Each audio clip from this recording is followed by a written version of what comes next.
I'm Sergeant First Class Leroy Petrie. Joined the military in 1999. I've been serving with 2nd Ranger Battalion since I joined the service. Basic training, airborne school. Went to 2nd Ranger, at that time Ranger Indoctrination Program, now Ranger Assessment and Selection Program. But went to my unit, 2nd Ranger Battalion, out in Fort Lewis, Washington. And I've been there for 13 years, served multiple deployments, both to Iraq and Afghanistan.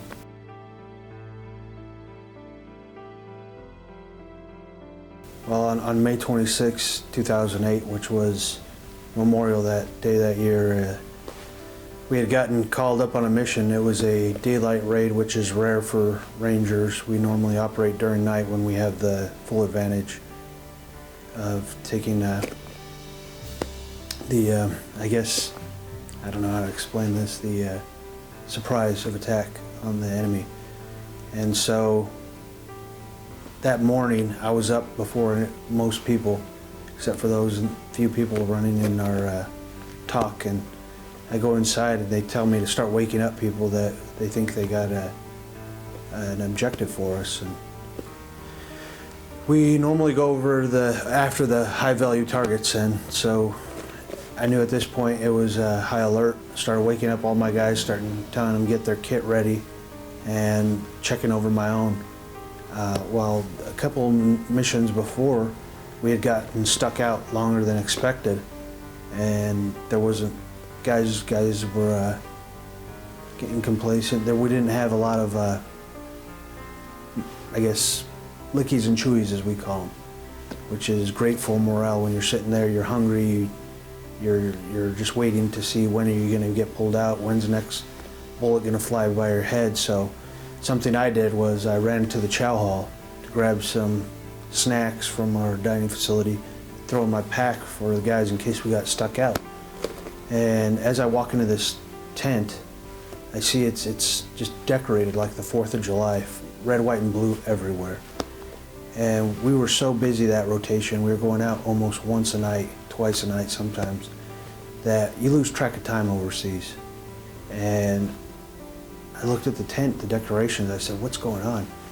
Well, as I made my way down the table, there was a sheet cake they had made, and I looked down at it and it said Happy Memorial Day, and I said, wow, time has flown by, it's already Memorial Day. And ran out of the tent, went and checked my guys' gear, and shortly thereafterwards, we were loading up on helicopters. We went to the objective, we landed right outside the objective, and immediately coming off the aircraft, we started taking enemy fire. We returned fire, neutralized one of the threats, and my platoon leader and myself were clearing that enemy fighter in the field. As we were doing that, we noticed one of our junior squad leaders moving into a building, and at that point I said to my platoon leader, I'm going to break off, I'm going to go with them to provide leadership and I guess overwatch for them. And so as I caught up to the squad, they had already entered the compound. I was the last man in. As we started to go, they went to the opposite corner where there was this building, and they had entered and began to clear. I stayed in the doorway, and I knew that there was another smaller building just to the left of it, or east, and I said, I need another guy, give me another guy, we need to clear this courtyard, because there were still some unknown areas inside. And so this courtyard was built up of about a 9-foot wall. It's mud wall. It's down in the Paktika province of Afghanistan. Well, let me back up a little bit more. Something that happened when that daylight raid is that we all know that we've been to combat, most of us, multiple rotations before that. But this daylight raid, there was this uneasy feeling for all of us, because history has proven that when we go out and fight during the day, we're almost on similar levels with the enemy. And some of these enemy are highly trained as well, and the high value targets usually have the more seasoned fighters that will stay and fight till the death. But so we all had this uneasy feeling. Normally we're looking at each other through nods, and through the night vision and seeing each other's faces. But this time, it was seeing the blank stares on their faces, knowing that they probably had the same butterflies I had in my stomach. And going out on this, I had the feeling that somebody was going to get hurt. And I said, it's just, history has proven that's what happens. Whether it's minor or major, I don't know. I'm hoping for minor, but all you can do is hope for the best, but and expect the least, I guess. But when we get it there and we start back clearing that courtyard, when I finally got a tap up from another ranger, PFC Robinson, he begins to follow me. I was leading out, and then as soon as we came across this little opening in the courtyard, I took a bullet round through my left thigh. I saw them out of my peripheral vision. There was 2 enemy fighters shooting AK-47s, basically from the hip, just spraying. And I continued to move, get behind cover. PFC Robinson followed me, got behind cover, but he was struck right below his armpit on his left side in his rib cage area. And so first thing I did was I recognized that I was hitting the leg. I didn't look at the wound. I just started focusing on him, saying, hey, take care of your wounds, are you okay? And watch security on that side of the building. The building that we got cover behind was still inside the courtyard, adjacent to the one that they had just cleared. And it was maybe 7 feet wide. And I was watching one side and he was watching the other corner. Our biggest fear was that the enemy was going to come around the corners and just try to go toe to toe. And so what I did was I prepped a grenade that we had. It was a thermobaric grenade. Threw it over the building. As that went off, I believe it stunned the enemy enough time. One of our other rangers came running over, Sergeant Higgins, and immediately I told him to start treating PFC Robinson and help him secure that corner. Well, the enemy fire started picking up again, and then the next thing we know, we hear a blast. And it kind of startles the younger 2 rangers, and they look at me and they go, what was that? And I said, they're throwing hand grenades. Keep your heads down, keep pulling security. Meanwhile, I'm also calling up on the radio, giving situational awareness to my platoon leader and platoon sergeant, trying to paint a picture of what's going on, get medical aid as soon as we can once it's secured. And then my legs started to hurt really bad.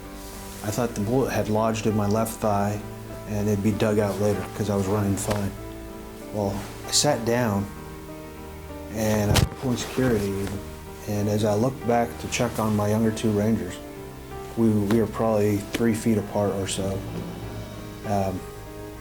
They're both watching around the corner, and I notice a pineapple hand grenade.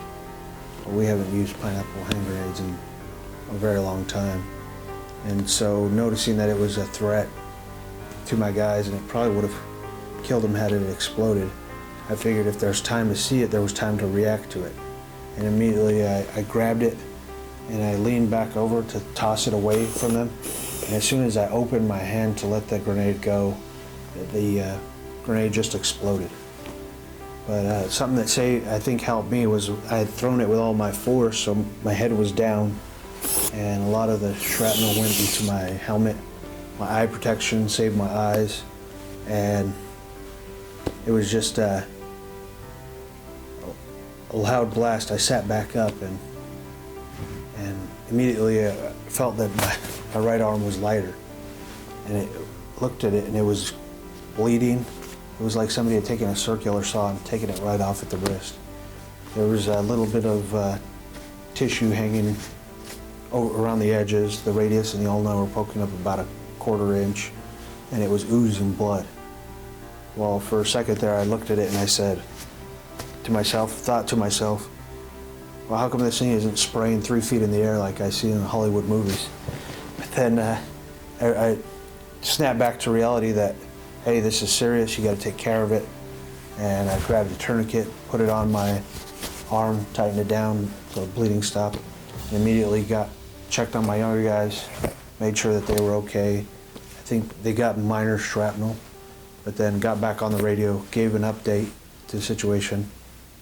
Shortly thereafter, our first sergeant, one of our first sergeants, came running up to me, and he grabbed me by my kit on my left side, and he says, "Come on, brother, we're gonna get you out of here."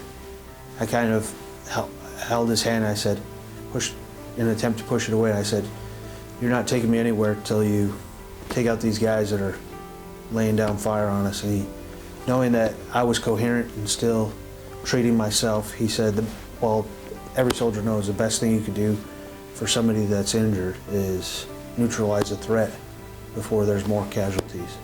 And so he left. He said, "We'll be back for you." He went to go try to maneuver around. At that point, there was a lull in fire, and a couple guys from our platoon came over. I grabbed onto them, and we were able to stand up and run to where the medics were treating a lot of our guys.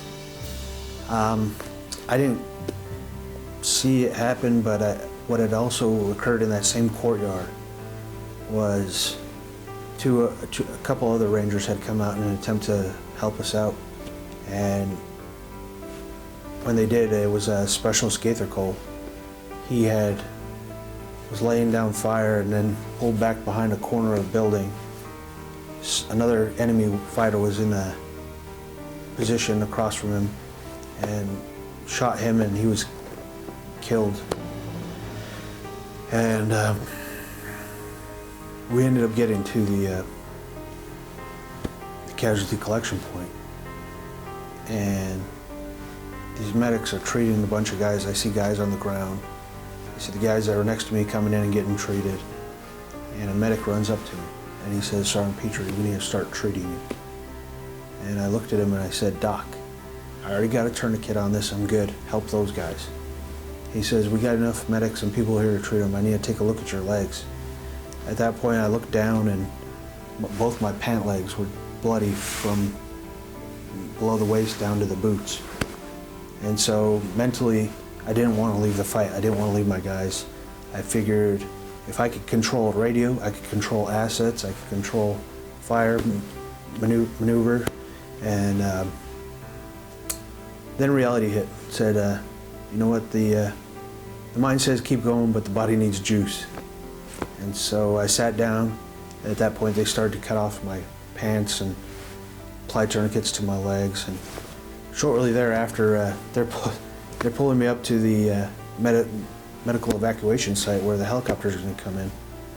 And I remember being on that gurney, and guys were carrying me up this little hill, and I could see guys posted on the tops of the buildings pulling security. And a few guys would run up and say, "Hey, you're going to be all right." And my only thought was, we're not out of this yet. There's still enemy fighters out there. And I kind of pushed them away. I was like, "Get out of here, go pull security." So my biggest fear at that point was, don't worry, don't cry over me, I'm still here. Pull security so I don't get shot in this gurney, or they don't drop me to have to fight. So, and it's doing the right thing. It was something that had been instilled in me by my leaders. You're not safe until you're home.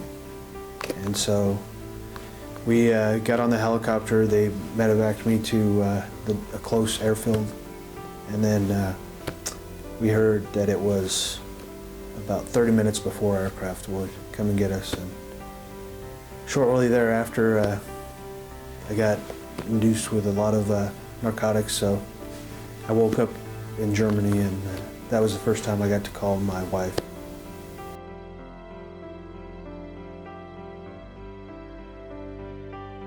I try to contact them every so often.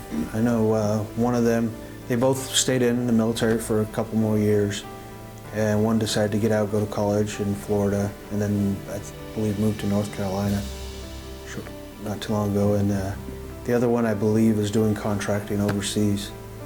But both great guys, and probably the most impacting part of that was after the White House ceremony, my whole family went to New York, and it was Good Morning America or one of those shows.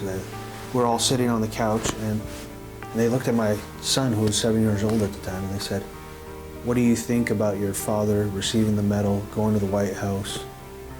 And I looked at him and waited to see what he would reply. And he says, I'm really proud of my dad, but I'm more excited that he saved some of his friends and they're still alive today. And so for my 7-year-old to say that, it was heartwarming for a father, and knowing that he gets it at that age, the importance of life and the value of brotherhood in the military.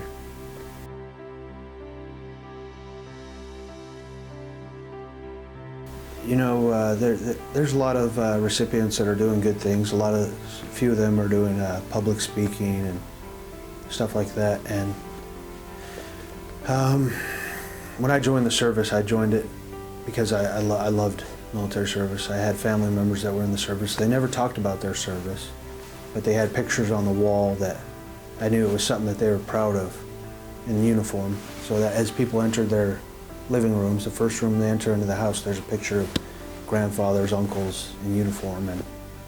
And so since the age of 7, I believe, I had wanted to join the military. And I was on the verge of getting out of the military when I went through my medical board. And it took me a while. My wife even could tell you, she said, what is it today? Are we getting out or are we staying in? I said, I don't know, we'll see tomorrow. But I talked to a lot of veterans that had just gotten out of the service, some that had been out for a while, and some of the senior leadership in my unit. And something that I realized is so many veterans look back on their military service, the ones that got out, and they say, man, I wish I could have stayed just a little bit longer. I should have never got out. And it's harder to get back in than it is to stay in. And especially if you're wounded as severely as I am, I was actually pleased that they gave me the opportunity to stay in. But I didn't want to have that regret where I wouldn't know if, hey, I wonder how things would have been or what I could have done if I would have stayed in. And so I figured I would stay in until the time comes for me to get out.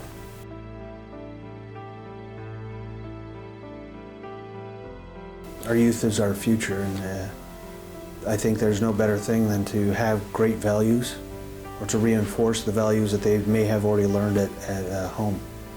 And so I'm active with the schools in my own community, and that's always been a big part is helping the kids. In fact, I talked to my son's elementary. I'd go in on lunch breaks if I had the time, and I'd play kickball with them. And they didn't know me as Landon's dad or Mr. Petrie. It was, hey, here comes Robot Man.